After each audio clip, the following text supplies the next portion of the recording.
بسم اللہ الرحمن الرحیم۔ السلام علیکم۔ حضرت حاتم اصم رحمۃ اللہ علیہ 3 صدی ہجری کے بزرگ تھے۔ حضرت شفیق بلخی رحمۃ اللہ علیہ کے شاگردوں میں سے تھے اور حضرت احمد بن خزرویہ رحمۃ اللہ علیہ کے استاد تھے۔ حضرت حاتم زہد و تقوی میں یکتا روزگار تھے۔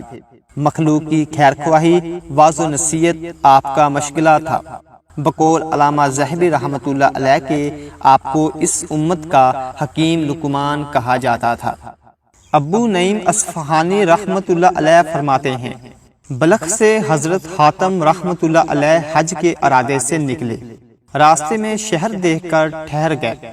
آپ ایک تاجر کے مہمان تھے۔ تاجر نے ایک دن ان سے کہا کہ شہر کے ایک بہت بڑے عالم بیمار ہیں، میں ان کی عیادت کے لیے جا رہا ہوں۔ حضرت حاتم رحمۃ اللہ علیہ نے کہا کہ اگر عالم ہے تو میں بھی چلتا ہوں، کیونکہ فقیہ کی عیادت کی بڑی فضیلت ہے، بلکہ فقیہ کی طرف دیکھنا بھی عبادت ہے۔ دراصل یہ قاضی القضاء محمد بن مقاتل تھے، اس زمانے میں بیمار ہو گئے تھے۔ جب حضرت حاتم اس مہمان تاجر کے ساتھ قاضی صاحب کے دروازے پر پہنچے تو دیکھا کہ دروازہ کیا ہے، وہ تو ایک بڑی عظیم و شان ڈیوڑی کا استانہ ہے۔ حضرت حاتم رحمۃ اللہ علیہ سوچ و فکر میں پڑ گئے اور بولے کہ ایک عالم کے دروازے کا یہ حال ہے۔ تھوڑی دیر بعد اندر سے بلاوا آیا۔ جب ڈیوڑی میں داخل ہوئے تو کیا دیکھتے ہیں کہ پھولوں کا چمن ایک طرف ہے، فوارے سے پانی اچھل رہا ہے اور ہر ایک کمرے کے سامنے پردے پڑے ہوئے ہیں اور لوگوں کا ایک مجمع ہے، یعنی نوکروں اور چاکروں کا مجمع ہے۔ حضرت حاتم رحمۃ اللہ علیہ کی حیرت بڑھتی جا رہی تھی۔ آخر کار قاضی صاحب کے سامنے پہنچے، دیکھا کہ ایک مکلف گدا بچھا ہوا ہے، اس پر قاضی صاحب آرام فرما رہے ہیں۔ قاضی صاحب کے سرہانے لائنے بنائے ہوئے غلام کھڑے ہیں۔ مہمان کو دیکھ کر قاضی صاحب اپنی مسند پر بیٹھ گئے اور حضرت حاتم رحمۃ اللہ علیہ سے بھی کہا کہ تشریف لائیں، بیٹھیں، لیکن وہ کھڑے ہی رہے۔ جب قاضی صاحب نے بیٹھنے پر اصرار کیا اور ان کو دیکھا کہ انکار پر انکار کر رہے ہیں تو قاضی نے حاتم اصم رحمۃ اللہ علیہ سے پوچھا کہ آپ کسی ضرورت سے تشریف لائے ہو؟ حضرت حاتم نے کہا کہ ایک مسئلہ دریافت کرنا چاہتا ہوں۔ قاضی صاحب نے کہا پوچھئے، ذرا اطمینان کے ساتھ بیٹھ جائیں۔ غلام سامنے کھڑے تھے۔ تکیے قاضی صاحب کے پیٹھ کے پیچھے رکھ دیے گئے اور قاضی صاحب ان سے ٹیک لگائے بیٹھ گئے۔ انتظار کرنے لگے کہ حاتم اصم رحمۃ اللہ علیہ کیا پوچھیں گے۔ اس کے بعد یہ مکالمہ دونوں میں شروع ہوا۔ حاتم اصم رحمۃ اللہ علیہ پوچھتے ہیں، آپ نے یہ علم کن لوگوں سے سیکھا ہے؟ قاضی جواب دیتے ہیں، بڑے بڑے معتبر اساتذہ سے۔ حاتم اصم پوچھتے ہیں، ان کے پاس علم کہاں سے آیا تھا؟ قاضی جواب دیتے ہیں، رسول اللہ صلی اللہ علیہ وسلم کے صحابہ سے۔ حضرت حاتم اصم رحمۃ اللہ علیہ پوچھتے ہیں، رسول اللہ صلی اللہ علیہ وسلم کے پاس علم کہاں سے آیا تھا؟ قاضی جواب دیتے ہیں، جبرائیل علیہ السلام لائے تھے۔ حاتم اصم رحمۃ اللہ علیہ پوچھتے ہیں، ہاں تو ذرا یہ فرمائیں کہ آپ کے پاس علم کا جو ذخیرہ ہے وہی ذخیرہ ہے جسے اللہ سے جبرائیل نے پایا اور جبرائیل نے رسول اللہ صلی اللہ علیہ وسلم کو پہنچایا اور رسول اللہ صلی اللہ علیہ وسلم سے یہ ذخیرہ صحابہ تک پہنچا اور صحابہ سے آپ کے بڑے بڑے معتبر اساتذہ تک پہنچا۔ اس ذخیرے میں کہیں اس کی بھی اطلاع دی گئی ہے کہ جس کا گھر امیروں کے گھر کی ماند ہوگا اور جس کے پاس امیرانہ ٹھاٹ باٹ ہوگا، اللہ کے نزدیک اسی کا مرتبہ سب سے زیادہ بلند ہوگا۔ قاضی جواب دیتے ہیں، نہیں یہ تو میں نے نہیں سنا۔ حاتم اصم رحمۃ اللہ علیہ فرماتے ہیں، یہ نہیں سنا تو پھر کیا؟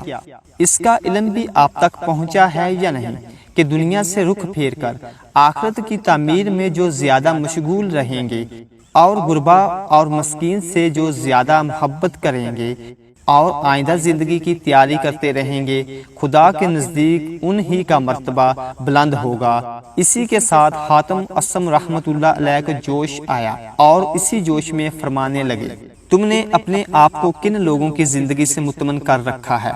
رسول اللہ صلی اللہ علیہ وسلم اور آپ کے صحابہ اور امت کے صالحین کی زندگی سے یا فرعون و نمرود کی زندگی سے تمہارے قلب نے اطمینان کو پایا ہے، وہی فرعون و نمرود کی سلطنت سے جس سے اینٹ اور چونے کی تعمیر کی ابتدا ہوئی۔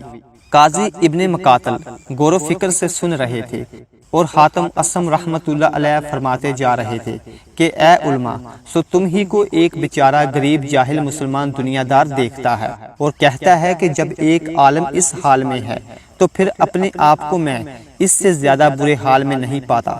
کہتے ہیں کہ بیچارے قاضی کے ہوش حاتم اصم رحمت اللہ علیہ کی اس تقریر سے لرز گئے تھے۔ گھٹنے کی بیماری کم ہونے کی بجائے اور اضافہ ہو گیا۔ قاضی کو اسی حال میں چھوڑ کر حاتم اصم ان کے گھر سے باہر نکل گیا۔ ابو نعیم آگے تحریر فرماتے ہیں کہ اہل رائے کو جب اس واقعہ کا علم ہوا تو انہوں نے حضرت حاتم اصم رحمت اللہ علیہ سے عرض کیا کہ حضور، قزوین کے تنافسی عیش پرستی میں ان سے بہت آگے بڑھے ہوئے ہیں۔ حضرت حاتم اصم رحمت اللہ علیہ تنافسی کے پاس پہنچے اور ایک ناواقف شکل میں قاضی تنافسی سے وضو کرنے کا طریقہ پوچھا۔ انہوں نے بتا دیا۔ حاتم اصم نے کہا، میں آپ کے سامنے وضو کرتا ہوں، کوئی غلطی رہ جائے تو درست قرار دیجیے گا۔ یہ کہہ کر وضو کرنے لگے۔ ابتدا میں تو 3 دفعہ ہر عضو کو دھویا، جب ہاتھ دھونے کی باری آئی تو بجائے 3 دفعہ کے 4 دفعہ ہاتھوں کو دھویا۔ قاضی تنافسی نے ٹوکا کہ تم نے غلطی کی ہے۔ پوچھا کہ کیا غلطی کی ہے؟ قاضی تنافسی نے کہا، 3 بار سے زیادہ دھونا پانی کو بیکار ضائع کرنا ہے اور شریعت میں اس کو اسراف یعنی فضول خرچی قرار دیا گیا ہے۔ تب حضرت حاتم اصم رحمت اللہ علیہ نے سر اٹھایا اور کہنے لگے، سبحان اللہ، میں غریب آدمی تو ایک پانی کا چلو بہا کر اسراف کا مرتکب ٹھہرایا گیا، اور جناب والا نے یہ تمتراک جو اکٹھا کر رکھا ہے، آخر یہ کیا ہے؟ قاضی تنافسی سمجھ گئے کہ حاتم اصم رحمت اللہ علیہ کا مطلب وضو کا طریقہ سیکھنا نہیں ہے بلکہ انہیں متنبہ کرنا تھا۔ چنانچہ ان پر اس کا اتنا اثر ہوا کہ گھر گئے تو 40 دن تک باہر نہیں نکلے۔ حاصل، حق بات کہنے کا اپنا ایک رنگ ہوتا ہے اور یقیناً یہ رنگ اپنا اثر دکھاتا ہے۔ چنانچہ اس واقعہ سے سبق حاصل کرتے ہوئے ہمیں بھی چاہیے کہ ہمیشہ حق بات کہیں، اور اس واقعہ سے ہمیں یہ بھی سبق ملتا ہے کہ ہم صرف دنیا ہی کے پیچھے نہ بھاگیں بلکہ اپنی آخرت کو بھی مد نظر رکھیں۔ اللہ تعالی ہم سب کو عمل کرنے کی توفیق عطا فرمائے، آمین۔ اور ڈیئر ویوز، اگر آپ کو یہ ویڈیو پسند آئی ہے تو لائک کریں اور اپنے دوستوں تک بھی شیئر کریں، اور ہماری نئی ویڈیوز کے لیے چینل کو سبسکرائب کریں۔ اللہ حافظ۔